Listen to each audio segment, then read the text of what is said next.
ये मंत्री बनने काबिल है? ये आदमी तो इस देश के अंदर सड़क पे बैठने काबिल है। तो मैं सीबीआई से कहता हूं, मैं एनआईए से कहता हूं कि नवाब मलिक का इन्वेस्टिगेशन कराया जाए। जिस तरीके से ये चार्ज लगा सकता है, मैं इस पे चार्ज लगा जाऊं कि इसका इन्वेस्टिगेशन कराया जाए और इसके लिंक ढूंढे जाए कि इसके लिंक दुबई से है, इसके लिंक आईएसआई से है और इनके लिंक उन सब क्रिमिनल पॉलिटिशियंस के साथ जो हैं, जो ड्रग का पैसा, देश विरोधी उनका पैसा कमाते हैं। मैं भी चार्ज लगा सकता हूं। पूरी बात में इनसे सवाल उठाता हूं, हिम्मत है तो जवाब दे। एक वो खालिस्तानी बैठा है, पन्नू खालिस्तानी अमेरिका के अंदर, जिसने एक स्टेटमेंट दिया था कि महाराष्ट्र की सरकार को चाहिए कि वो भारत से अपना नाता तोड़ दे। अरे नवाब मलिक, तुम्हारे एक में भी हिम्मत थी कि उसका जवाब दे सको तुम? ये है तुम्हारा राष्ट्रवाद, विदेशी शक्तियों के साथ मिलकर के उन्हें बढ़ोतरी देने का, और आके स्यापा करते हो यहाँ पे ईमानदार अफसरों के खिलाफ।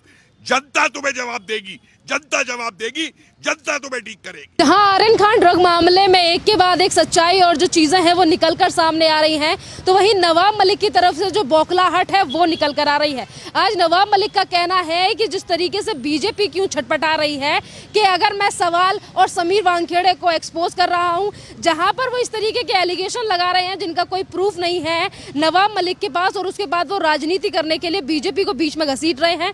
तो इन्हीं दोनों चीजों पर बात करने के लिए मेरे साथ एक तरफ प्रीति पांडे हैं तो दूसरी तरफ प्रोफेसर कपिल हैं, और इन्हीं दोनों से मैं बात करूंगी इन दोनों चीजों को लेकर। मैम, शुरुआत आपसे करती हूं कि क्यों नवाब मलिक ये कह रहे हैं कि वो समीर वानखेड़े को एक्सपोज कर रहे हैं? अगर एक्सपोज कर रहे हैं तो कोई सबूत क्यों नहीं है नवाब मलिक के हाथ में? नवाब मलिक साहब ये बार बार कहते हैं कि बीजेपी बीच में क्यों आ रही है, तो जनता का भी ये सवाल है कि नवाब मलिक साहब बीच में क्यों आ रहे हैं। ये ड्रग केस था, आर्यन खान और कुछ लोग पकड़े गए, चाहे वो किसी का बेटा है, चाहे वो शाहरुख खान का बेटा है, चाहे वो किसी का बेटा है। अगर ड्रग्स के मामले में क्रूज से आपको पकड़ा गया, जहां समीर वानखेड़े खुद थे, आपको पता है समीर वानखेड़े उस क्रूज पे सवार थे, उन्होंने किसी को पकड़ा, वो किसी का बेटा हो, आप नवाब मलिक साहब उसमें क्यों बीच में आ जाते हैं?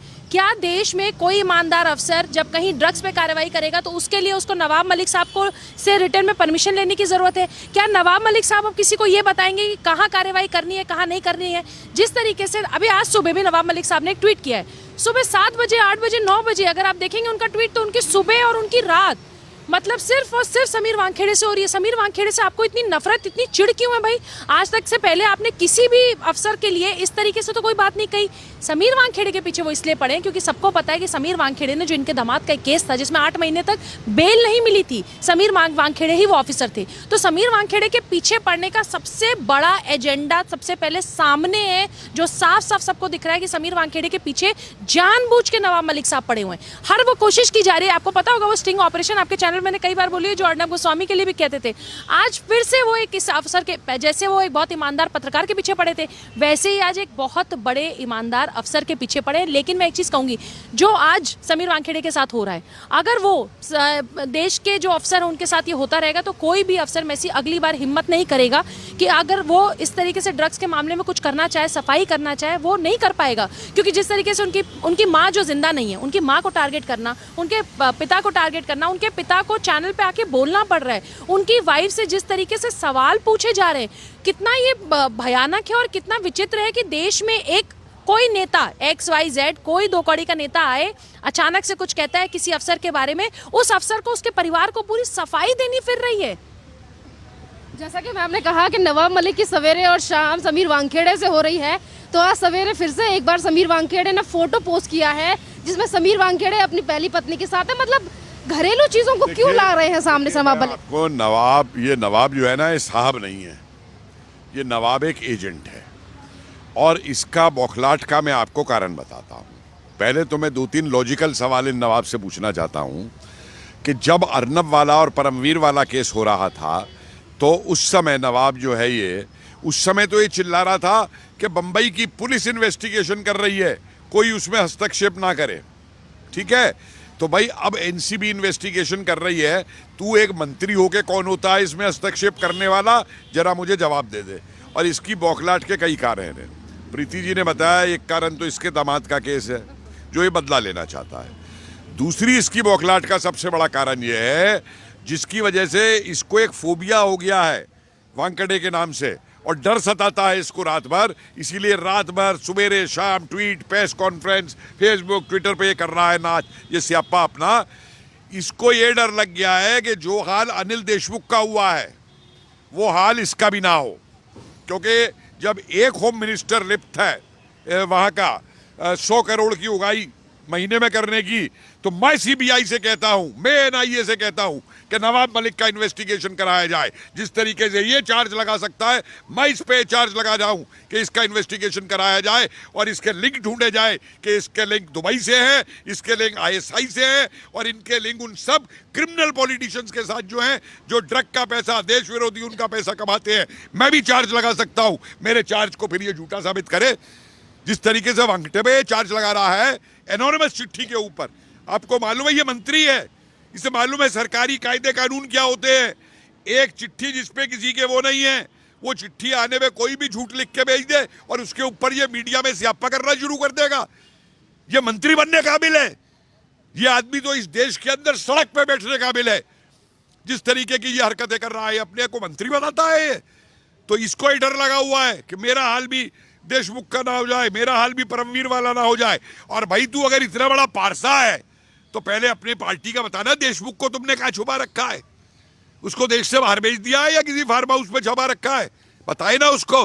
परमवीर के साथ कहाँ छुपा रखा है तुमने, क्या कर रखा है, बताए ना उसके ऊपर। अगर इतना बड़ा देशभक्त अपने आप को बता रहा है तो, क्योंकि दोनों उसकी परमवीर की तो कल तनख्वाह भी रोक दी गई मुंबई की पुलिस की तरफ से। वहां बताए ना कि तेरे पुलिस विभाग में क्या हो रहा था। कभी इसकी उस पर जबान खुली जब शिवसेना वालों ने जाकर के पीटा था एक नौसेना के रिटायर्ड अधिकारी को, उसके ऊपर जब जबान खुली इसकी, तो इसको डर सता रहे हैं इसके अपने अंदर के जो इसके दुष्कर्म हैं, उन दुष्कर्मों के, कि अब जब वो पट्टे खुलने शुरू हुए हैं और इनका जो बैठा है ताऊजी शरद पवार, सरकार से मैं बार बार कहता हूं कि वोरा कमीशन के उन पन्नों को पब्लिक के अंदर करो जिसके अंदर महाराष्ट्र के जो पॉलिटिशियंस हैं, इनके किस किस स्मगलर और किस किस दाऊद के साथ इनके संबंध थे, वो संबंध पब्लिक में आए। पब्लिक से वो क्यों छुपाया जा रहा है, पब्लिक जानना चाहती है इस चीज को। ये है असलियत इसकी नवाब मलिक की। नवाब मलिक को लेकर सर ने कहा कि ये जो बौखलाहट है वो इसलिए सामने आ रही है कि परमवीर जैसा हाल सामने ना आ जाए। जनता की तरफ से ये भी सवाल है, जो सच्चाई निकलकर सामने आ रही है कि नवाब मलिक के दामाद समीर खान के साथ बेटी का नाम भी ड्रग पेडलर्स के नाम के साथ आ रहा है, नीलोफर मलिक। तो उन्हें बचाने के लिए कि कार्रवाई बेटी तक ना पहुंच जाए, इसीलिए बार बार पे शाहरुख खान के बेटे का सहारा लेकर समीर वानखेड़े को टारगेट किया जा रहा है। देखिए कितना आश्चर्य है इस देश में कि ये वो नेता है, उस जैसे सर ने कहा, उस प्रदेश का नेता है जिसका एक असिस्टेंट जो इंस्पेक्टर है, वो मतलब एएसआई जो है वो जेल में है, वो इल्ज़ाम लगाता है अपने एक्स पुलिस कमिश्नर पे, वो भी छोटे मोटे शहर के नहीं, मुंबई पुलिस कमिश्नर के। मुंबई पुलिस कमिश्नर आगे बोलता है अपने जो ऊपर आकर बैठा है, जो 100 करोड़ रुपए उससे मांगता है, होम मिनिस्टर अनिल देशमुख साहब, जो भगौड़े भी हैं, जो भागे भागे भी फिर रहे हैं। उसके ऊपर की जो कड़ी है, ये इसके ऊपर की कड़ी के लोग हैं। अगर आपने इन तीन का मुंह खुलवा लिया, आपने अगर सचिन वाजे का, आपने अगर परमवीर सिंह का, आपने अगर गृह मंत्री जो वहां के, उनका मुंह खुलवा लिया, यकीन मानिए महाराष्ट्र सरकार में बहुत बड़ी बड़ी पोजीशन पे बैठे हुए व्हाइट कॉलर नेता, जो बड़े बड़े लोग जो कभी अर्नब गोस्वामी के पीछे पड़ जाते हैं, कभी कंगना के पीछे पड़ जाते हैं, कभी सुशांत सिंह राजपूत के केस को दबाने की पूरी कोशिश करते हैं, अपने पावर से, इन्फ्लुएंस से, अपनी ताकत से किस तरीके से महाराष्ट्र में बर्बरता पिछले 1.5 सालों से हम लोगों ने खुद देखी है। वहां आपकी जबान नहीं खुलती, आप एक बार भी ये नहीं कहते कि अरे भाई कैसे हिम्मत हो गई एक्स पुलिस कमिश्नर की कि वो एंटीलिया केस में इन्वॉल्व है, गृह मंत्री एंटीलिया केस में इन्वॉल्व है, इनका एएसआई एंटीलिया केस में इन्वॉल्व है। देश के इतने बड़े उद्योगपति के घर के बाहर बम रखने की हिम्मत आपके यहाँ के लोग कर सकते हैं, कर रहे हैं, आप उनके ऊपर कार्रवाई नहीं करते। लेकिन आपका पूरा फोकस ये है कि अगर आज आपको पता होगा कि महाराष्ट्र में ड्रग नाक के नीचे से बह रही है और गृह मंत्री साहब का पूरा ध्यान सिर्फ इस पे था कि अर्नब गोस्वामी को तिलोजा जेल में कैसे डालना है, कैसे कंगना का दफ्तर तोड़ना है, कैसे सुशांत सिंह राजपूत के पूरे केस में पानी फेरना है, कैसे उन सबूतों को मिटाना है, और जो उसके बारे में बोले उसको भी जेल भेज दो। आज आपने जो गृह मंत्री को काम करना चाहिए था वो अकेले समीर वानखेड़े कर रहे हैं। मुझे तो लगता है कि देश के युवा को एनसीबी का फुल फॉर्म भी इतने अच्छे से पहले नहीं पता रहा होगा, जो आज नारकोटिक्स डिपार्टमेंट इतना अच्छा काम कर सकता है। और अगर नारकोटिक्स डिपार्टमेंट चाह जाए मैसी, तो सामने कितना भी बड़ा व्यक्ति बैठा हो, कितनी भी बड़ी हैसियत का व्यक्ति हो, सारी हैसियत पानी में मिला दी। लेकिन नवाब मलिक का पूरा फोकस जिस तरीके से समीर वानखेड़े पे है, उनकी पत्नी पे है, उनके पिता पे है, उनके परिवार पे है, ये दर्शाता है कि बहुत सारे काले चिट्ठे ऐसे हैं जो खुलने के डर से किया जा रहा है। नवाब मलिक अंदर से बहुत डरे हुए हैं कि पता नहीं ये 3 गुर्गों के बाद कितने गुर्गों का नाम खुलेगा। ऐसा तो नहीं है कि अनिल देशमुख अगर पकड़े गए, जो भगौड़ा है, जो भागा फिर रहा है, अगर वो पकड़ा गया तो वो कितने लोगों का नाम ले लेगा। वो आज कहीं नवाब मलिक तक या फाइनल फिर कहूंगी सुशांत सिंह राजपूत के केस तक तो नहीं आ जाएगी, क्योंकि आपको पता है सारा खुला वहीं से है, सब कुछ वहीं से। जिनकी हिम्मत, जो बार बार कल इन्होंने कहा कि दाऊद का नाम लिया, इनके नाम के सरनेम में बीच में डाला, जिनकी हिम्मत, जिस महाराष्ट्र सरकार की हिम्मत भिड़ी बाजार में दाऊद की जो बिल्डिंग आज तक खड़ी है, उस बिल्डिंग को गिराने की जिनकी हैसियत नहीं है, वो बात कर रहे हैं समीर वानखेड़े पे। अगर आपकी हिम्मत है, अगर आपके अंदर हैसियत है, आप भाई कैबिनेट मिनिस्टर है, बहुत बड़े आदमी है, क्या एक छोटे से अफसर के पीछे पड़े हुए हो, उसकी पत्नी उसके परिवार के पीछे पड़े हो। कल मैंने सुना उनकी बहन ने कहा कि इनको जान से मारने की धमकी दी जा रही है।